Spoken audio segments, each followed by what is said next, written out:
Hey, welcome back. Good to see you again. Thanks for joining the channel. Hope you're all well. Today on the bench I have something of a return customer. Probably not very many of you remember this from episode 31. Now this stereo power amplifier, the 2140 from NAD, I had gone over it, gone through it, and I made sure it was 100%. And then I sold it to a gentleman on a very popular auction site that we all use, and I shipped it to Texas so that he could have it, and he told me that when it arrived it was all smashed. I don't doubt the guy. He didn't send me any pictures of what was going on, but he did send me emails, and he said it arrived smashed. And I says, what do you mean smashed? He says, well, it's broken, it's not working. So I said, well, take it to a local shop there and see if it's something minor or if it's something serious. So he took it into a shop and they said, it's unfixable, get rid of it. So what I had him send it back to me at my cost. And then when it arrived, I just put it on the shelf and forgot about it. So that was 5 years ago. That all happened down in the summer of 2020.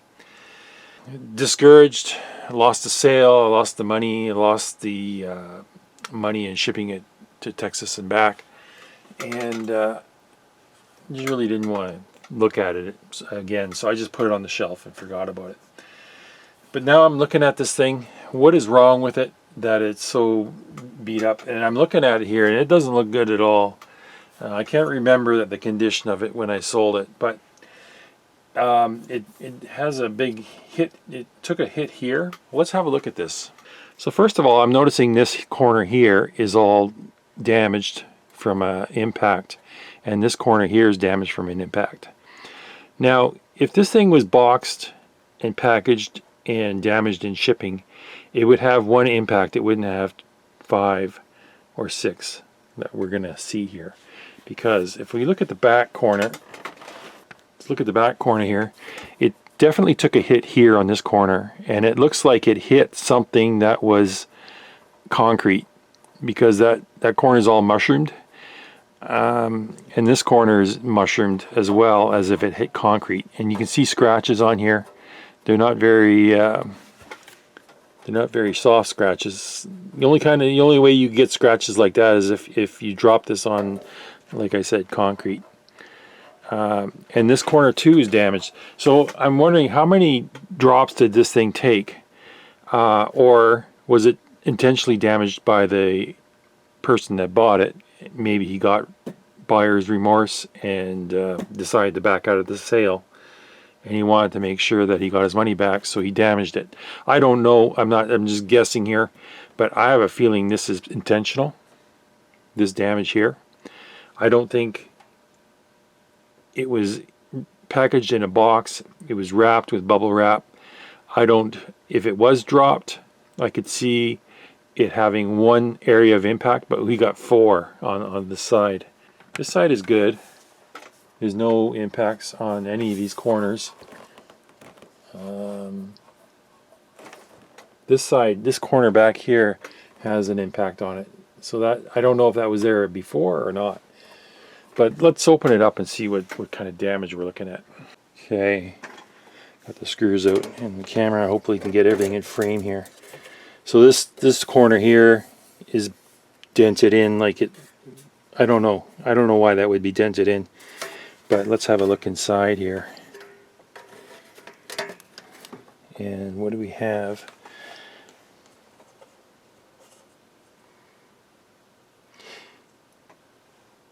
He said it arrived and then he plugged it in, it didn't work. Now this transformer here is broken free from its mount. And this one too. So what would happen to cause these two transformers to break free? So you can see the metal came out from this base. It was just put through the hole and folded over. And that's the only thing holding the transformer. I'm looking at the boards. I don't see any cracks on the boards.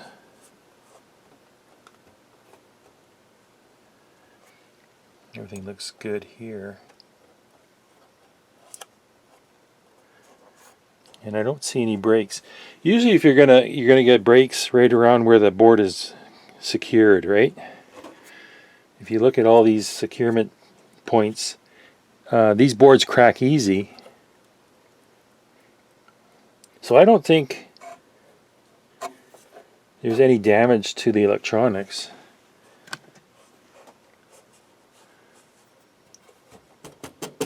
Just the two transformers. Wow. But for whatever reason, it suffered multiple hits. So I don't know. I think this was intentionally damaged this way. That's what I think. I'm beginning to suspect what was going on here is some fraud. But whatever. That was 5 years ago. I'm not going to go after the guy. I'm not accusing him of anything. I'm just really suspicious right now. Let's take the top off and have a look. Alright, screws are out. The only damage I'm seeing is these transformers just came loose. But he said it didn't work. So let's look carefully at the power supply. It's all intact. Fuses are there. Let's try putting power to this and see what's going on.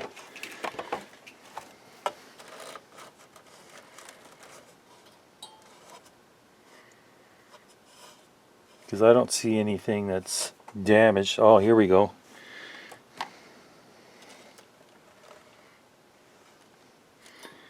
We do have some cracks here on this printed circuit board. Right here. These are the only cracks I've seen so far.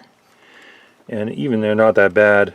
I would have to check on the other side for damage to the crack to the printed circuit board. See, there is a crack that extends this way, one radiating this way, one radiating out this way to the edge. And that's all I see so far. Let me flip it over and have another look at that.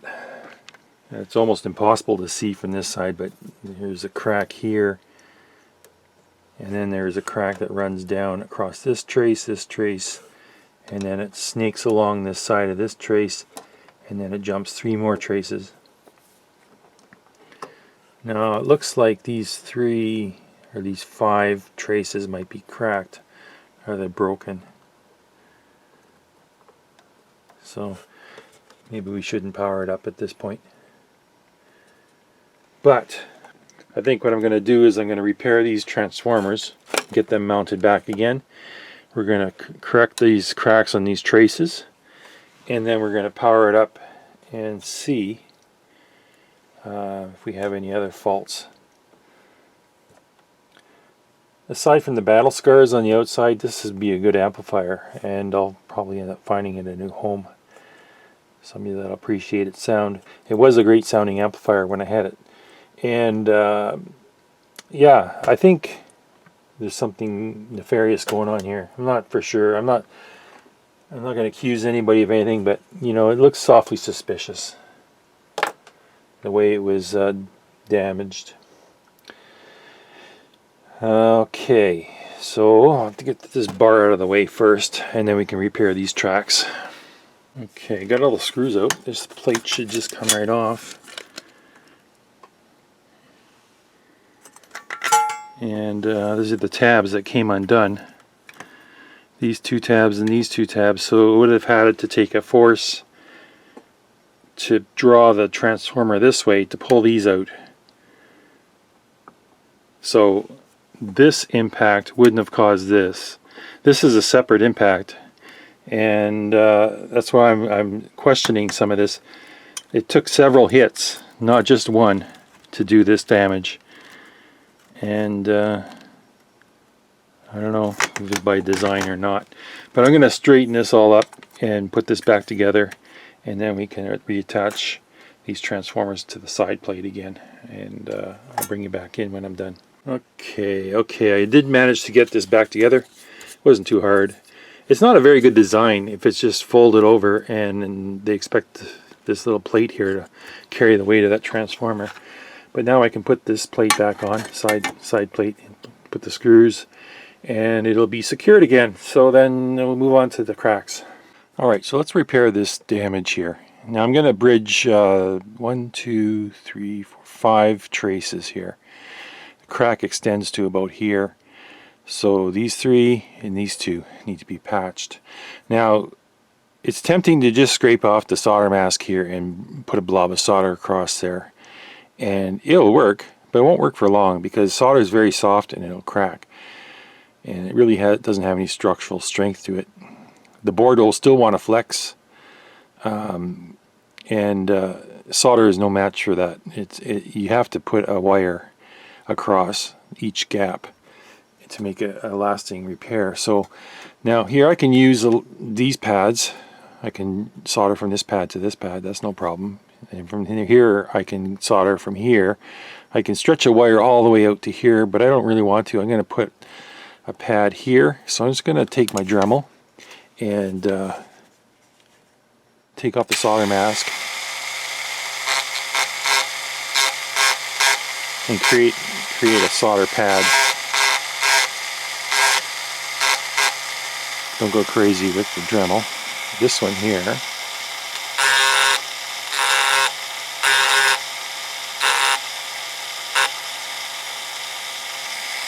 Let's see. Yeah, I think.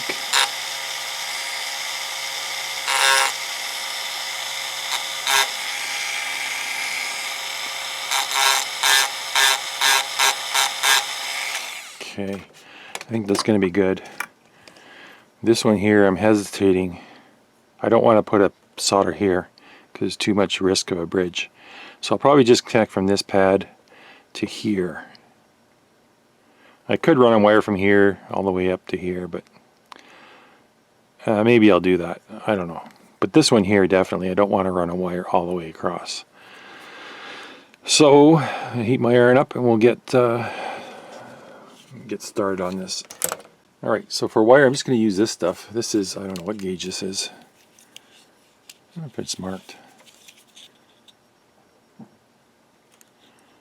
I don't see anything on it. So it's probably like 22 gauge, maybe 24 gauge, I'm not sure. If it's stranded, this will work. So let's do this here so that you can see what I'm doing. Just doesn't want to cooperate today.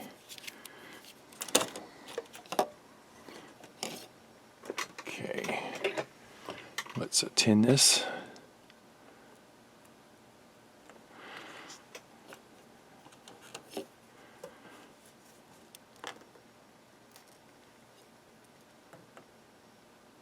Okay.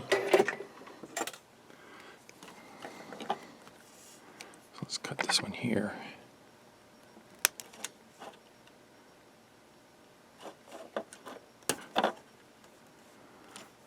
You be careful stripping short pieces of wire because it wants to pull the insulation off of everything.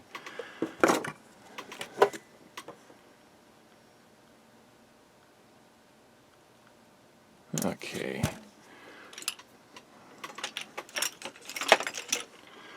Very cramped working conditions today. I'm having troubles.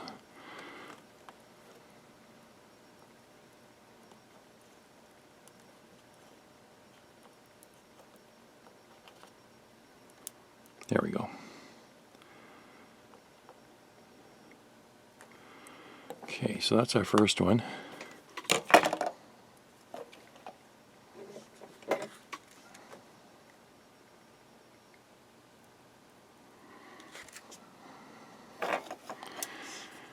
Let's solder this pad.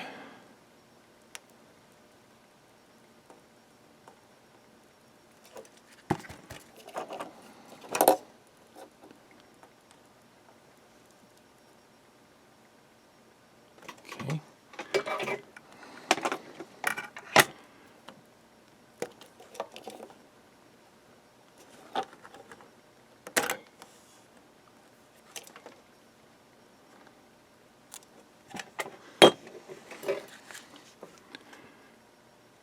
And it's just a matter of stitching it back together.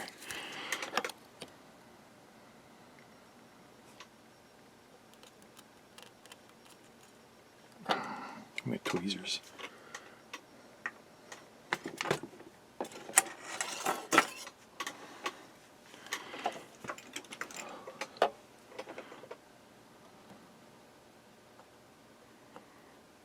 Okay.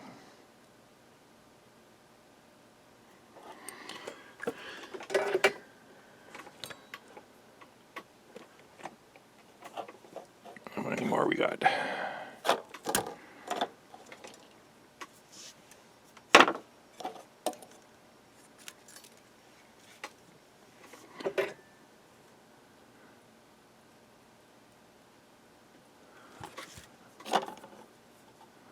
Let's go for this one.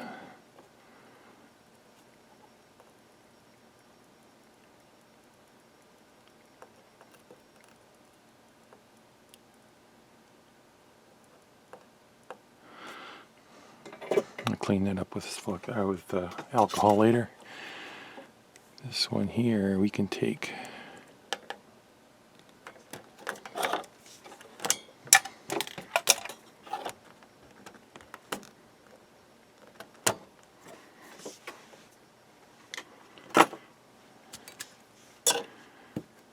Take it down to this one.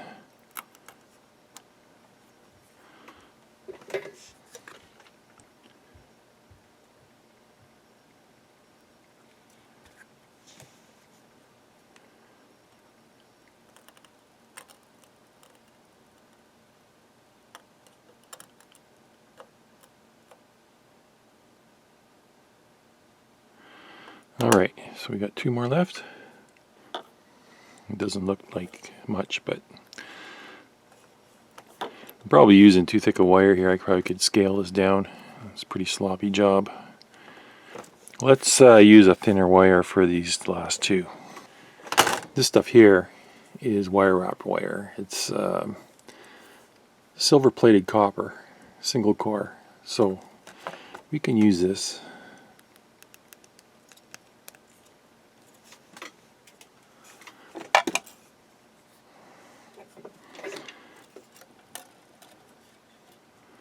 Tin's very easy. You almost don't need to tin this stuff. It's so easy to tin. Okay, so let's take it from here.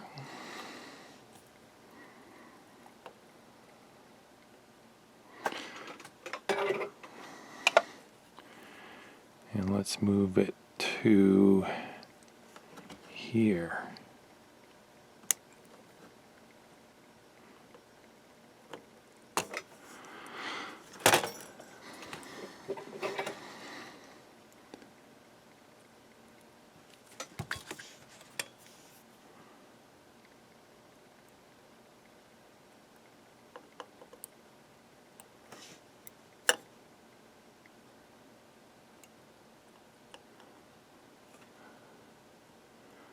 Right to there. All right. Now we got one more.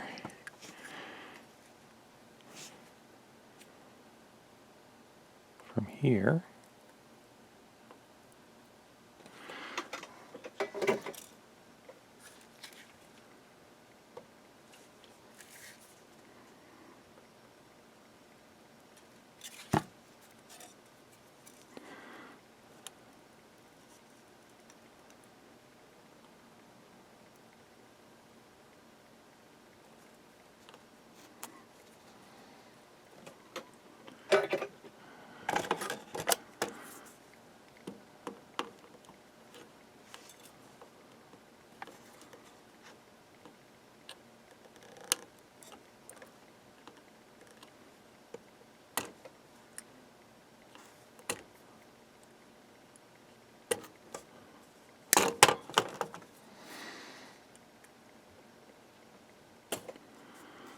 Come on.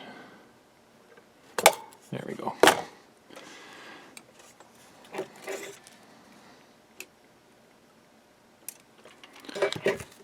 All right.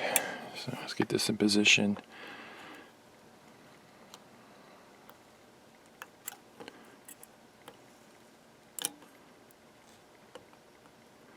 You don't have to follow the original path,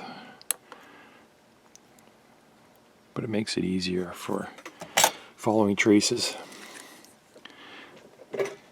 So we'll solder this, and then I think we're done. Now, let's see here, let's check our work. These black ones don't look too great. Whatever.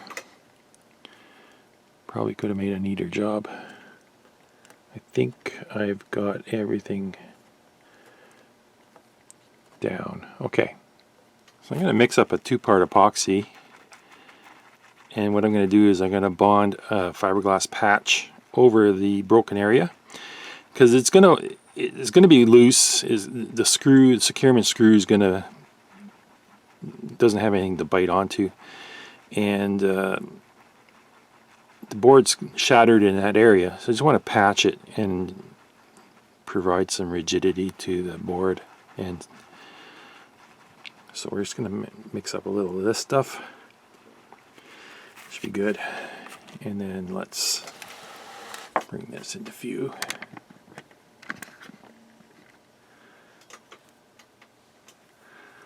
My patch here. And it's just, I cut it off another board, another piece of fiberglass. And now I clean this with alcohol, and I clean this with alcohol so that they're both clean and ready. And it doesn't have to look pretty, it just has to work. Okay. Where are we? So let's fit this in here. I cut it to fit the biggest patch possible. And press it down to seat it. And we'll just let that bond and harden. Now that the resin's had a chance to set up and bond, I'm going to drill out the mounting hole.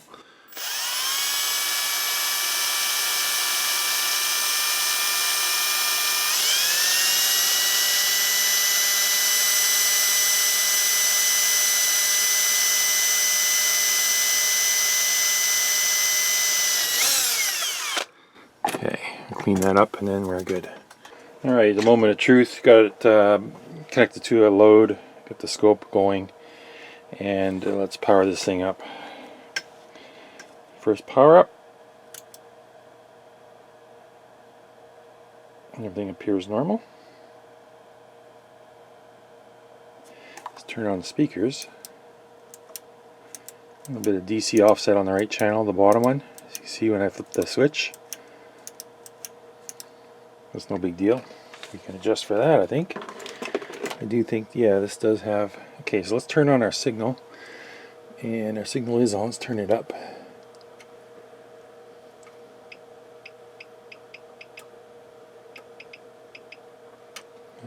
What's going on here? I'm getting anything out of this thing. Let's turn it up.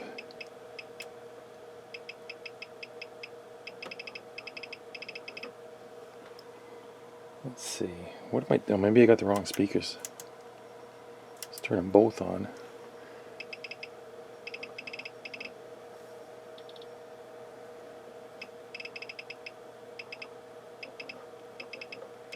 Getting anything out of our output, putting a signal in. Let me try this.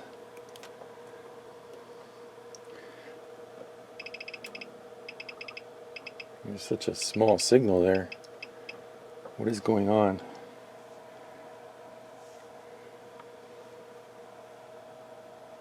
It's still at 23 watts.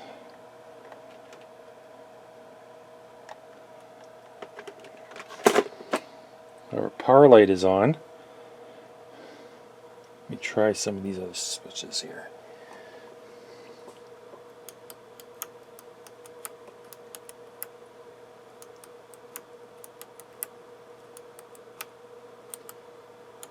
Oh, there's a...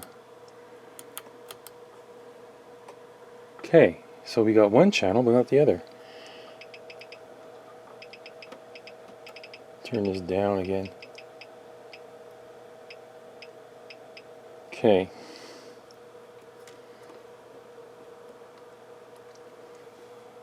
Seems like our right channel's dead. Here's our left channel. Left channel's going, right channel's dead. So let's try and figure out what's going on here. And it was this switch here, maybe.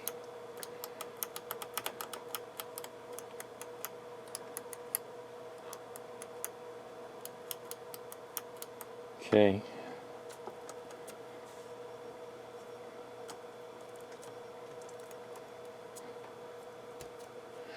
Let me do some investigating. Okay, here's a schematic of the amplifier. This is all amplifier on the left hand side here. This all up here is power supply. We're not going to look at that right now. So when I clicked in switch 2 is the bridging mode switch. Right, where is it? Right here, switch 2A. This grounds this point. And then switch 2B is right here. And what that does is it connects this channel through, let me see, I can't get that, follow that line, through capacitor to here. So the left channel is working, the right channel is not. This is the left channel on top, right channel on the bottom. So we could have a problem with this switch 2, or for whatever reason we're not getting signal on the right channel. So what I propose to do is pick a spot. I'm going to divide and conquer, right? That's the way you approach this. So I'm going to pick a spot somewhere in the middle of the amplifier. This is our outputs here, this is our input section here. Right in the center there's a capacitor here, right here, C650 and C649, a 47 microfarad at 10 volt. So this capacitor is approximately somewhere in the middle of this chain, and I'm going to see if we have signal on either or both of these capacitors, and we'll take it from there, and that'll direct us which way to look, if we have to look in the early stages or look in the later stages. I have a feeling there's something going on here in the beginning stages that's not quite right, and I'm not sure what it is. We're going to find out though. So right here on the main board is C649 and C650. Right here, I can probe at these 2 points to see if we have signal for left and right channel. Okay, so I'm plugged in, let's turn it on. And let's probe. This is C649.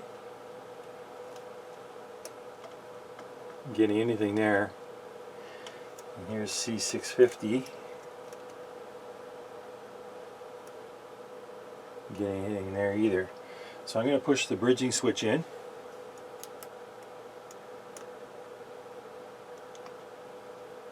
And this, okay. So pushing the bridging switch in, this is C649, we have signal. Okay. On C650 we have no signal. Bridging switch out, stereo mode, we got no signal on either channel.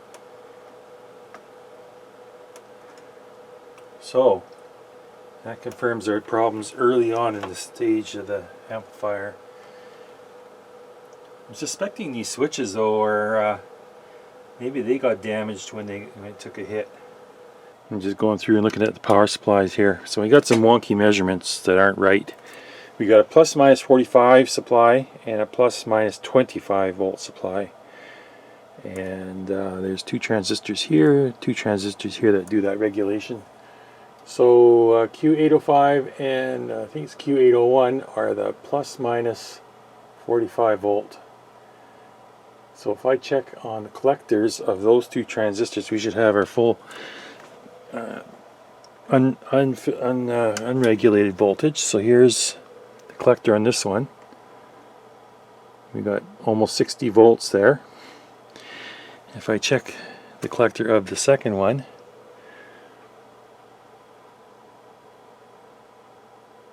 we've got 58.8. So there's a discrepancy there.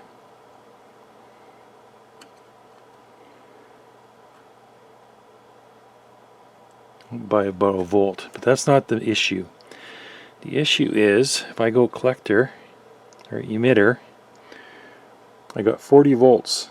I should have 45. If I check this one, I got 46. So that's one discrepancy. And then if I go to the 25 volt regulators and check the collectors on these ones, 54.2 on that one, 53. Okay, so if I check the emitter of this one, I think that's the emitter.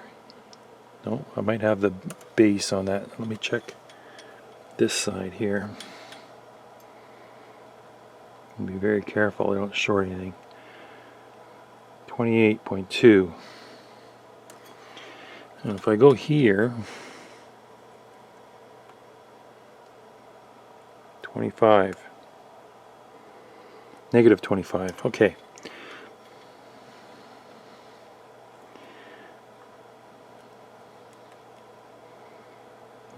Positive 28.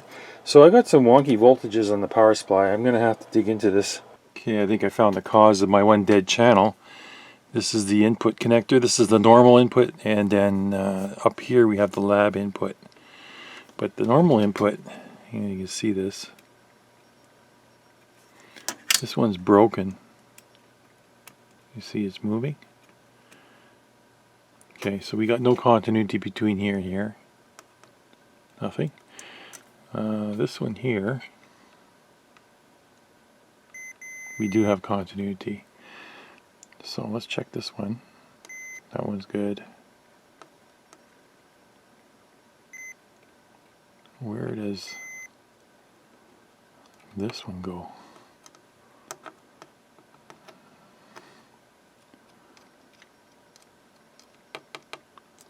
Is there a wire that comes off there?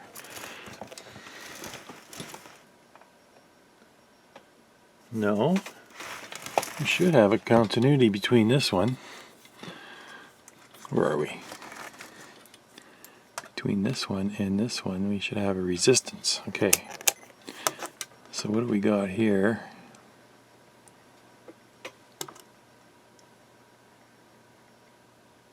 We got about 680 ohms. Okay. So that's normal. 680 ohms there. Here we should have 680 ohms as well.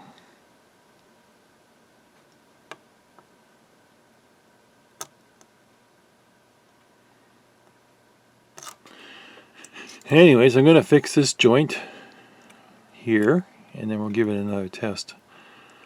What I'll do is I'll remove what's left of that pad. It's floating in the air, and then I'll tie a wire back to this pad. And I just found another thing. There's two power resistors here. One of them is completely pulled out from the board. You can see it's flopping around here. One lead is disconnected. This one's alright though. I'm going to remove these caps. Well, actually, I'll just remove these two caps so I can get in there to see this. And I'm going to resolder this resistor back down to the board. I think it just pulled out.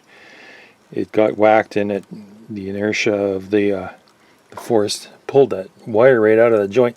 The solder joints in this thing are pretty atrocious. They're not very good. So let me fix this up and then we'll do another test. Alright, so now that I got the caps out of it, you can get a good look at this. This wire completely pulled out from the board. That's resistor R667. This one here is still secure. This is horrible, the soldering on this thing. I'm going to show you the other side of the board. Alright, so the other side of R667 is right here. Here's one lead. Here's the other lead. It didn't even protrude through the solder on the board. It was probably just tacked there. Really poor joint. Didn't flow through. So, what does the 667 do? Let me have a look at the schematic. Okay, so here's the power supply again. This is our, let's see here. But here's our main rails for the power amplifier. These four capacitors here are the 4700 at 50 volts. This is where all the power comes from for the amplifiers. And here's our common ground 0, plus and minus 50 volts coming out here. Okay, so if I follow this line, here's R667. It's a 0.22 ohm 5 watt resistor that's between power supply ground 0 and speaker ground.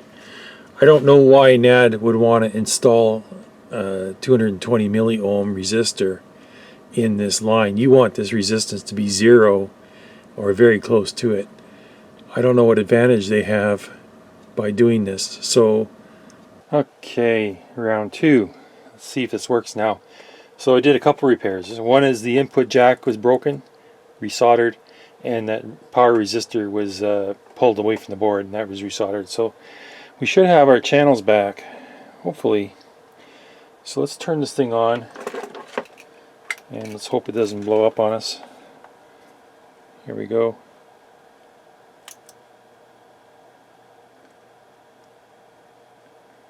We got signal on both channels now. Look at that. Why is one out of phase? Okay, that's in phase. So that must be bridging, and that's not bridging. Okay. Excellent. Let's see what we have here. Amplitude. Let's go up in amplitude until we get clipping.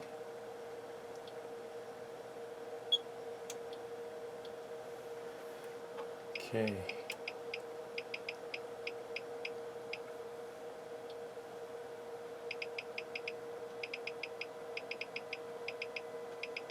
There's clipping. Back it off. We're able to hear. Let me take a measurement.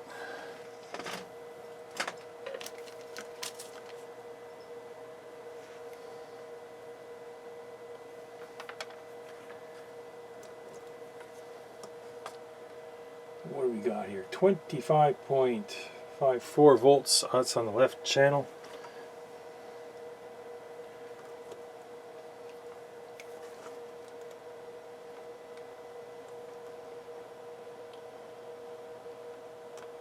.18 on the left. Right, I mean. So it's doing good. Let's turn this down. Yes, so we got a working amp now. That's good. Now, let me shut this off.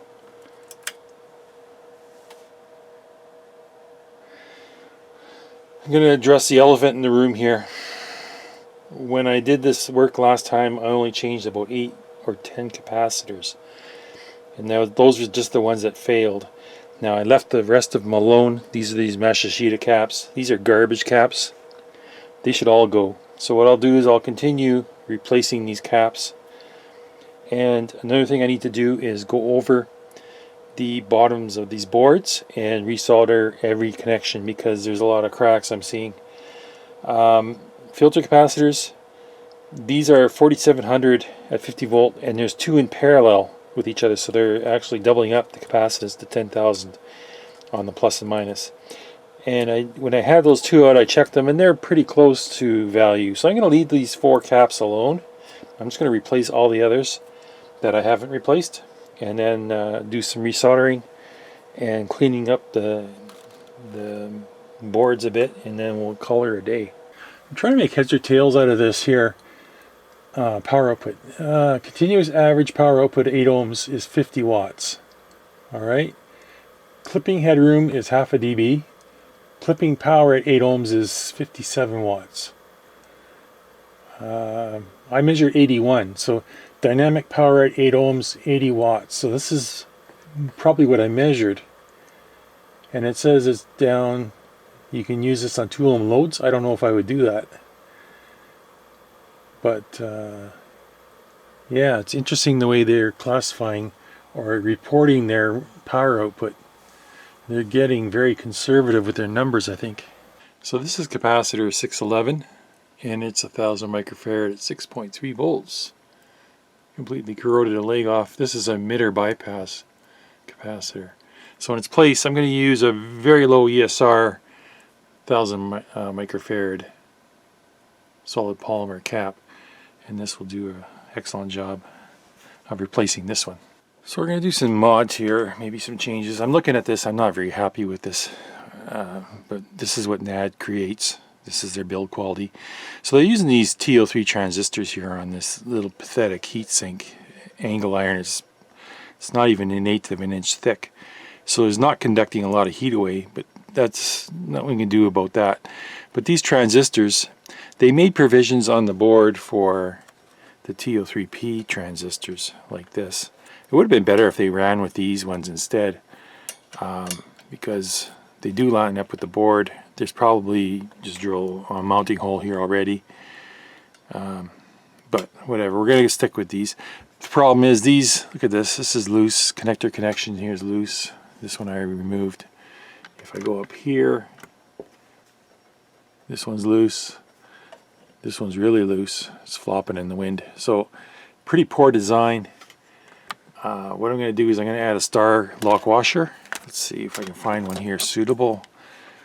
Something that's going to bite into the metal. Something like that.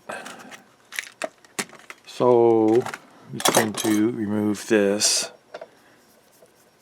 It's very loose. Get this lock washer in place. And this will help bite into the transistor and the solder tab. Put this back together. And I'll do this on all 4 transistors. And snug it down. See, that's not moving now. Tighten this one as well. They're all loose. Why is that so? Okay. But on this one, what I want to do is I want to add a bypass capacitor. I love doing bypass capacitors on power amplifiers. I want to do from collector to collector. That's the center tab, and I'm looking on the board here where I can tack this cap in, but there really isn't a place to do it. So what I'm going to do is I'm going to move this tab over to this side and put a leather lock washer on there.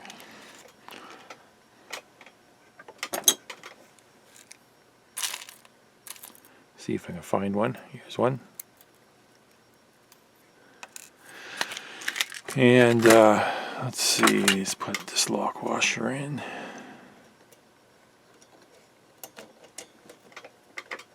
We'll tighten this one down.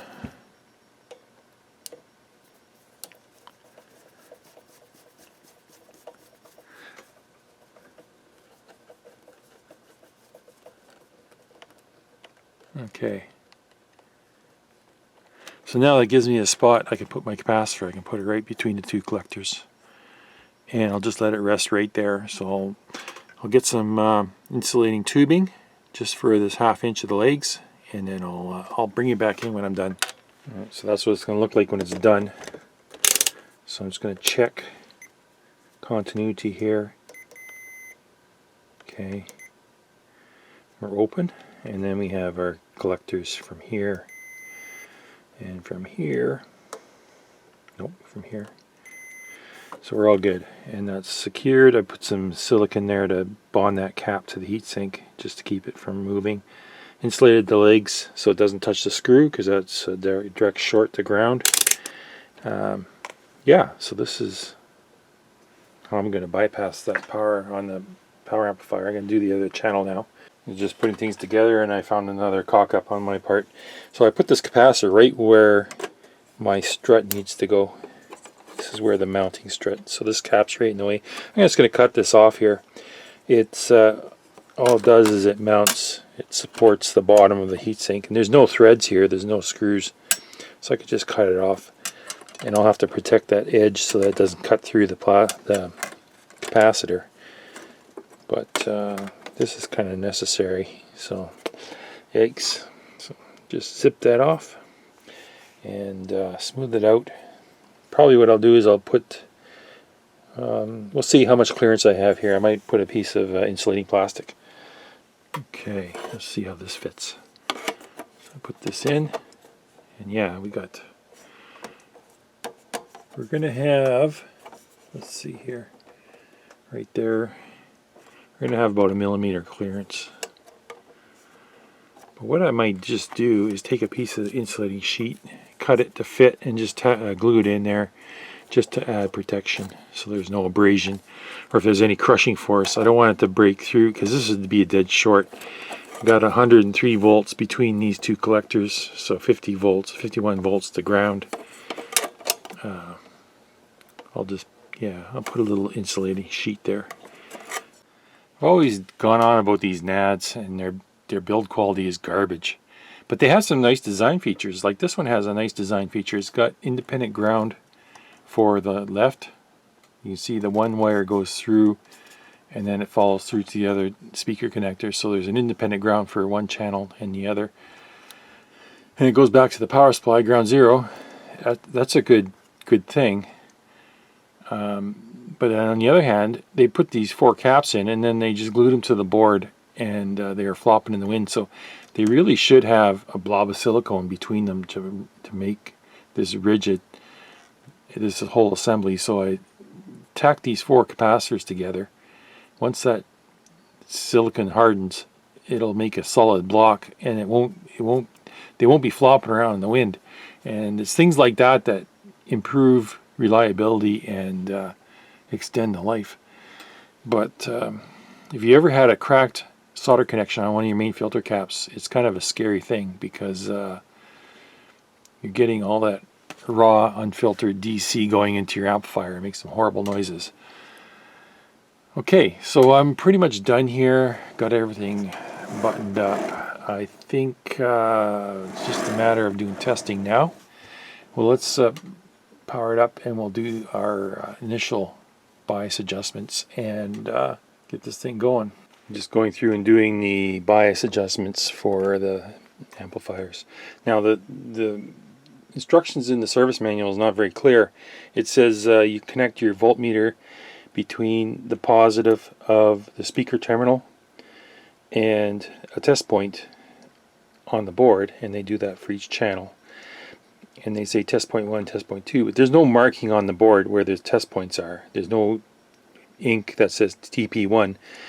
You have to look at their diagram, and what it is you're going from the emitter of this transistor.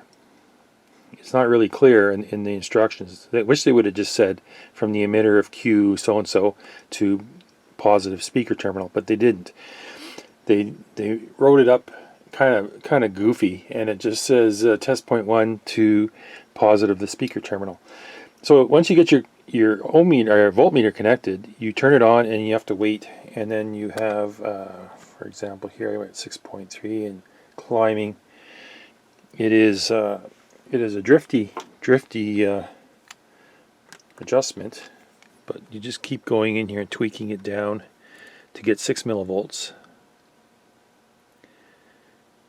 And then just wait a little bit, give it some time to stabilize, and that sets up your bias for one amplifier. Then you do the other.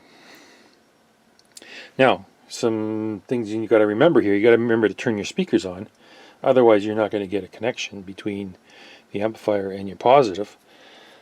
And remove any load that you have on your speaker terminals before you do this. So output is open. Speaker switch is turned on, and away you go. Now I'm just going to let this go for a while, and I'll come back and check it. We're still at 6, which is what our target is, and then I'll do the DC offset, and that should be. I can actually test DC offset right now with another meter. Let's do that. Well, it's powered on. Let's set our meter up here. Negative, we need a negative. Let me try here. Okay, so let's go to the right channel. Got 45 millivolts there, left channel 16. Okay, we can adjust that out. Let's do the right channel first, because I'm already. So let's go here and adjust this trim pot. We'll get this zeroed.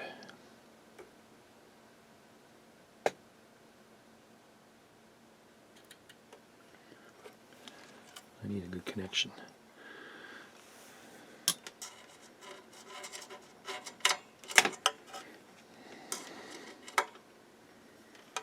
Okay, where are we? Oh, we're at 0.2. That's good enough. Let's do the left channel. 16, 17 millivolts. Where is our trim pot? It's hidden somewhere here. I think it's this one in the center.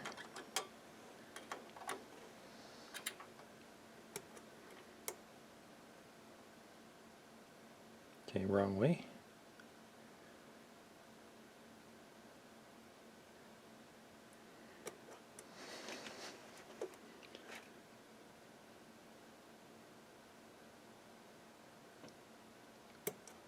This one's really touchy.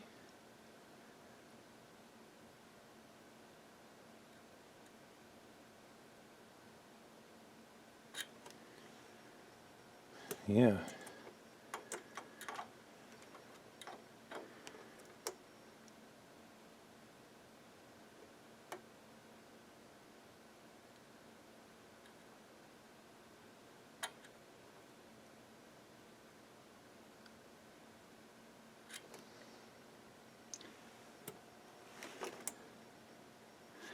It just wants to go right back to where it...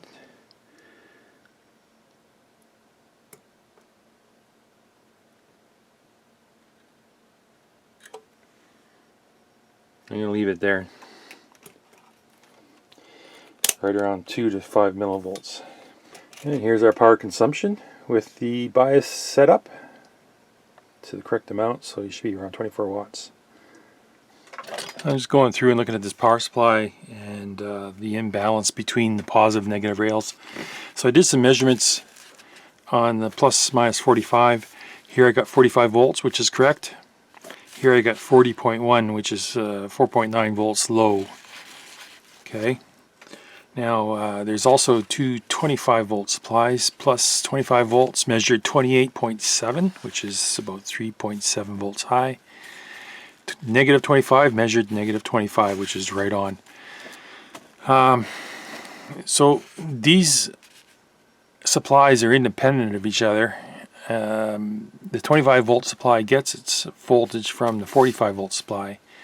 So if this supply goes out, you're going to get this supply going out as well. But this negative 25 volt or positive 25 volts was out by that 3 volts, 3.7, and it's all of this circuit here. This is all isolated circuit that's independent of everything else that's going on around here. It's fed with plus 45 volts right here, and this gets its current from the bridge rectifier. Actually, this voltage is more closer to 60 volts, so or 55 volts. So it's getting its voltage from here, not from here. But there is a resistor divider network here. We got an 18K resistor and 10K, and that divides the voltage probably right around the halfway mark and sets up this transistor, and this capacitor smooths it out. Now I was reading across this 10K I was getting 17 volts, and down across this one I was getting, across the 18K resistor I was getting 28 volts, 29 volts, something like that. So there's no regulation here as far as Zener diodes or anything like that, voltage reference. It's just a simple voltage divider between ground and plus 45 volts, which sets up this transistor. So what I did is I took out this 10K resistor. Where is it? This one here. I took out this 10K resistor. It measures fine, it's 10K, and I replaced it with a 12K just to increase the resistance here, lower the current through this, and set this center point a little lower, and it dropped by about 3 volts when I did that. So that sets up this. This is now, if I measure it, let's measure it right now while I got you here. and we can see what it says.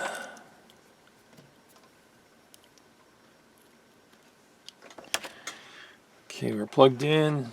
Turn it on.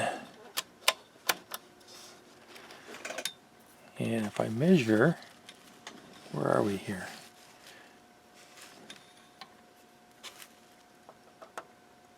Right here. I think that's the base, 26.2. And if I go to the emitter, I'm at 25.6. So from 28.7 to 25.6, we dropped at 3 volts. So that brought that supply back in. Now, this one here, I did some measuring here. This base is at 41 volts. This should actually be higher. So I'm gonna look into this here. I don't think it's a problem with bad parts or out of tolerance. I think it's just a kind of a poor design. They could have done a better job on this. No, well, it's BAW 62 times 2. I wonder if these aren't Zeners. 808 and 809. I'm going to see about these two, what these two are up to. This should be plus 55 volts or so, right here on this line. I'm going to see if there's anything wrong with this circuit. Alright, so I'm ready to do a power test here. I got my load connected, speakers are switched on, and scope is connected. Everything should be ready to go, signal generator. So let's turn on the amplifier. And we had a little bit of bump on the one channel. So we should be live. Let's turn up the volume on the generator. I need to get something set here. There we go. My probes aren't set. Okay, bring up the amplitude.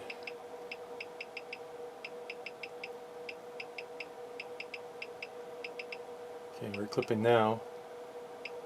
Let's back it off, and right there I'm going to say is our maximum power. Let's start our timer. Now, what do we have for power? We got 25.55 volts RMS on the input. Let's let this go for a while. While this is cooking, I just want to mention a few things. You're seeing here 2 transformers, so you're probably thinking, oh, it's got a monoblock design where they have a transformer and power supply for each channel. No, that's not how this is. These 2 transformers are actually wired in series to bring the voltage up for the amplifier. There's 2 sets of windings on this, and one set of windings is for the power amplifier rails, and then there's another set of windings that provide a positive, let me see here, what is it again? Positive, negative 45 volts for, and it's regulated, and it's for preamp circuits. And then there's also a plus minus 25 volt supply that comes. So there's 3 different voltage rails. And like I said, these 2 transformers are wired in series. I think they did that to save space. They could use a smaller transformer and just double it up instead of using one large transformer to provide the power that we're getting right now. And we're getting just over 80 watts a channel into 8 ohms, and that would go up higher with 4 ohm load. I don't know if this amp is rated for 4 ohms. I'm assuming they probably are. It is. But, you know, that's 160 watts going out the back end right now. So that's why they need 2 transformers to carry that kind of power through. Here's our power consumption at full load. Full power, 285 watts going in. Now we're coming up to the 10-minute mark here, and I've just been monitoring the temperature, and it's getting close to 60 degrees Celsius, which is my limit. There's 60 on this side, close to it. But actually, it's done better than I was expecting. This side's around 55. So there's 60 on this far end. I wonder what's going on. But it survived 10 minutes and did pretty well. Let me shut down the signal.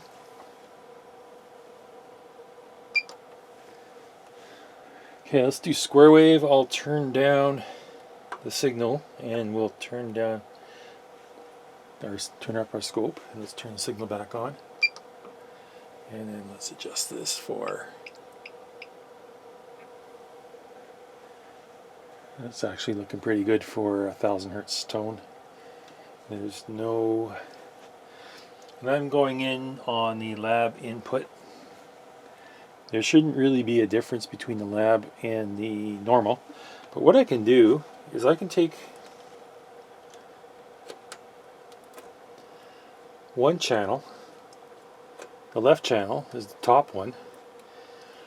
This is fed into the normal. There's a little bit of tilt on the top because we have an input capacitor, and then on the bottom trace is the right channel, that is the lab in. So that's the difference between the two. So I'm going to move this back to lab in. You see that little bit of tilt goes away. The tilt's not that bad. If we went down in frequency, let's do that again. So top trace, normal input, bottom trace, lab input. Let's go down in frequency and let's see what kind of tilt we get between the two. You can see the difference. Where are we here? 300 hertz, 200, 100 hertz.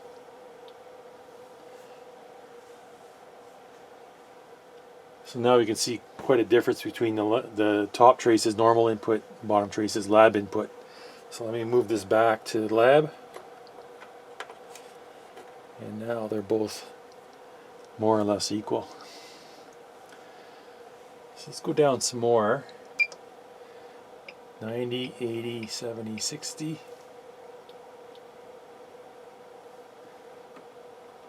50, 40, 30, 20. So we're losing a lot on the bottom end here. 10 hertz.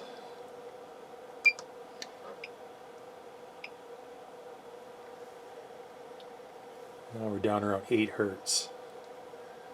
So there is a bit of a roll off on the very low end. Let's go back up.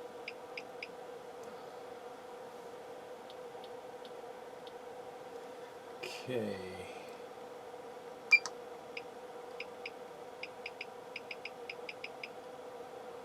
1 kilohertz. Let's go up. 2, 3, 4, 5. We're at about 1 watt output power. You hear an awful ringing noise coming from the amplifier at 5 kilohertz. 6, 7, 8, 9, 10. Getting a little, we're losing our top and bottom corners. 11, 12, 13, 14, 15, 16, 17, 18, 19, 20. It's 20 kilohertz square wave. It's actually doing pretty good. I've seen a lot worse on amplifiers. This one's actually doing well. Let's see where we lose it. Probably right around here is we lose our square wave, and that's 44 kilohertz. Alright, I think this one's ready to be unleashed into the wild. One thing I noticed is that when you shut this off, the power LED stays on for several minutes as the capacitors discharge. I don't know if that's normal. I don't know. I don't think it is. This thing's got me kind of wondering what's going on. As you can see, it's still glowing, and I shut it off a while ago. But I'm going to wrap this one up here. It's a nice amplifier. These are great sounding units if you don't mind the bland looks and the low budget build quality. They are very good sounding amplifiers and receivers. I got some damage here. I'm going to do some body work on this, try and straighten this corner up and get this looking decent. But it's going to have some battle scars. I still need to get a cover plate for this bridging switch. This switch should be pushed in, and it should have a cover on it. So I'm going to go out in the garage, get a piece of sheet metal, shape it, bend it, drill it, and then I'll get that cover back on. And then we can I can do some listening tests, and we'll see how this thing sounds. I want to find it a new home. Somebody's going to appreciate its sound. Don't really care about the battle scars, but they want the great sound. So this is what look at that light is still on. So anyways, I'm going to wrap this up and end this one here. So take care. Thanks for watching, and we'll see you on the next one.